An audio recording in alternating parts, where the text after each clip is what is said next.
Hey everyone, there have been a lot of discussions about content on Booktube lately, and I want to join in and give you my thoughts on all of this. So let's try to combine all the ideas that I've heard.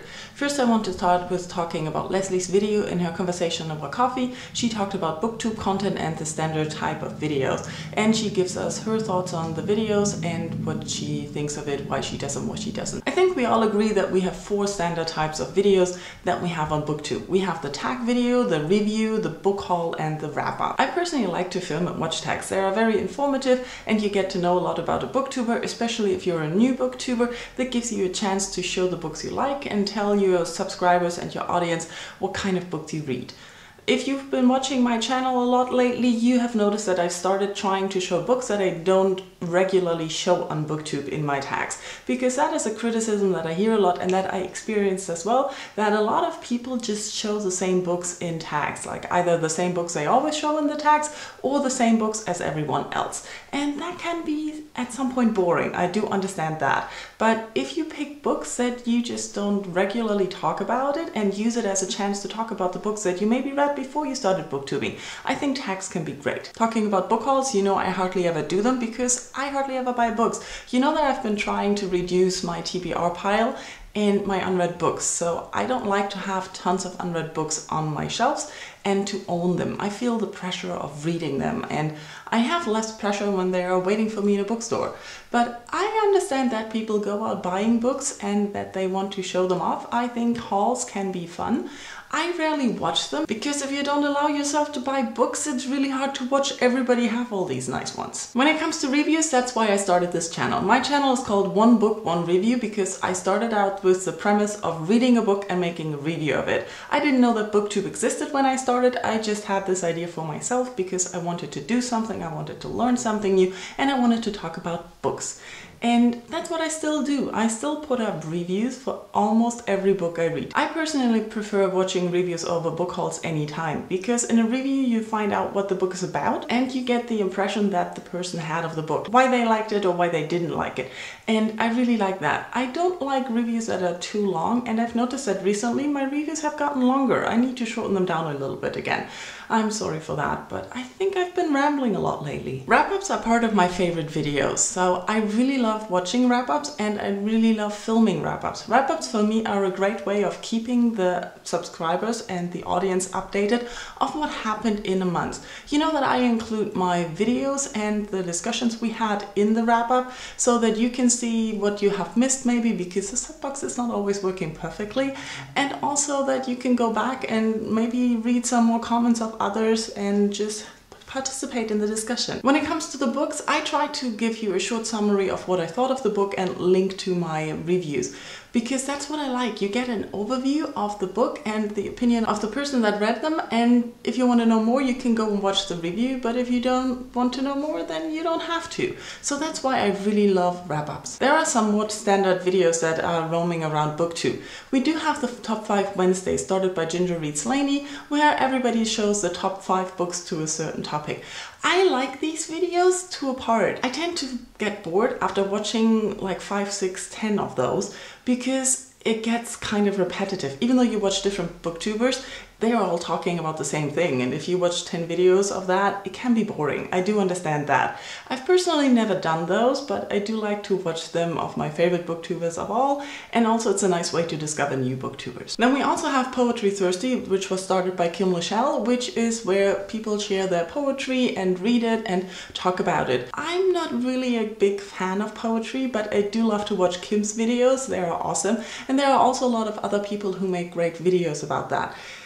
I think Adira, I'm not sure what your name is, and I'll leave your channel name here. She does very long discussions on the poem she reads and on the poet, and this is very discussion, but sometimes a little bit too long for me. I'm really sorry, but it's very informative and very interesting. If you are interested in poetry, you should check that out. And then we also have the Friday Reads videos, which I don't usually make because I upload my reviews on Fridays, but I like to watch them, and I think a lot of people do, and they're also easy videos to make if you're just starting out. I think there are a lot of ways of putting out interesting content and informing your audience of what you're reading, especially if you're not reading that many books and you cannot put up a review every week or every month. And then there's also a new trend of all these live shows, and I do admire that you all manage to do them and to watch them, but I'm just not patient enough for that. I already hate Skyping with my friends or talking on the telephone. I'm just really bad at that. And I do think it's really difficult to organize them from Germany, and American live shows are always definitely in the middle of the night. So I hardly ever participated in those, but keep on making them. Then there's also been the call for diversity in reading and in content on Booktube. And I don't really understand this call. When we look at the diversity of books, I don't have that problem that everybody reads the same. In my subscription feed, I am subscribed to a lot of booktubers who read diversely, who read different things, who read, interesting books. When I look at myself, I read a lot of books that a lot of people have not heard of on Booktube and don't talk about on Booktube. And that's okay. So there is diversity out there, you just have to look for it. The same when it comes to the diversity of content. I had an interesting discussion with Ruth over at Kinder Reads about how she really felt pressured or not sure that she could put out different content than the standard type videos, and I was very surprised about that. Maybe because I've been doing this for such a long time that I really don't feel the pressure by other booktubers of what kind of videos I can upload. I have never been really criticized in the comments for any kind of videos I upload. If you've been watching my channel for some time, you know that I do mainly booktube videos, but I do other videos as well. Especially this year, I started the year with wanting to be more creative. And I have been, and I'm quite happy with that. And I'm quite happy with the response I got, because I think I have the best subscribers ever. You guys are awesome. So I don't really see a problem with that. And I also want to mention that Lisa just said the same thing. She just uploaded a video where she said very tentatively, I want to upload other things. Is that okay? And people, it is okay. Remember in the beginning of the year when everybody was uploading the identity videos on YouTube?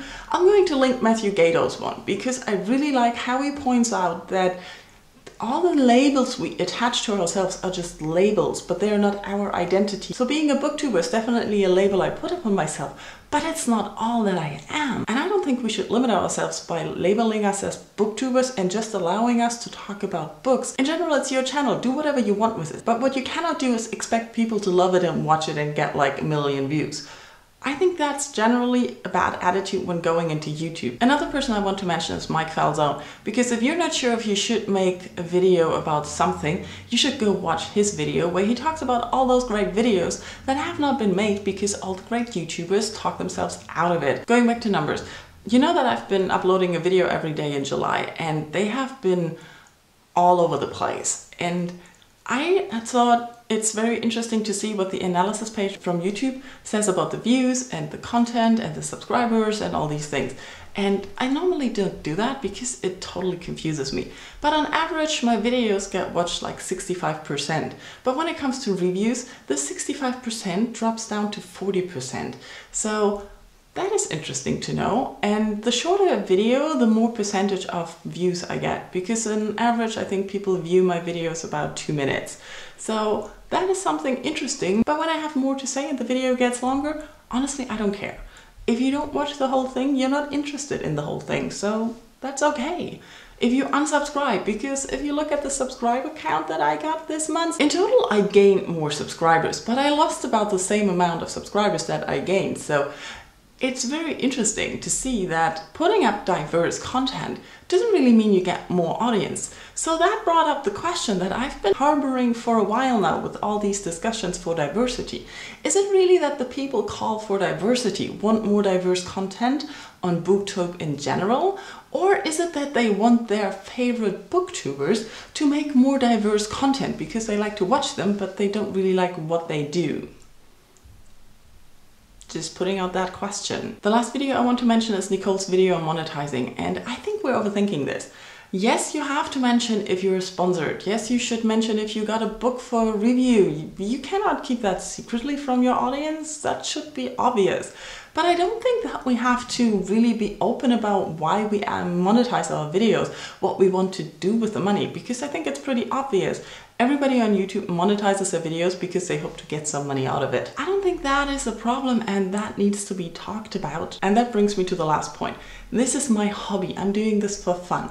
I recently have stopped accepting review copies because usually it's not books I've been wanting to read desperately. So I have enough books I want to read. There's just not enough time for review copies. So I'm sorry for everyone who kept asking me, not happening at the moment. Whew, and this is all I have to say. I hope it's not too long after editing and you lasted this long. Congratulations.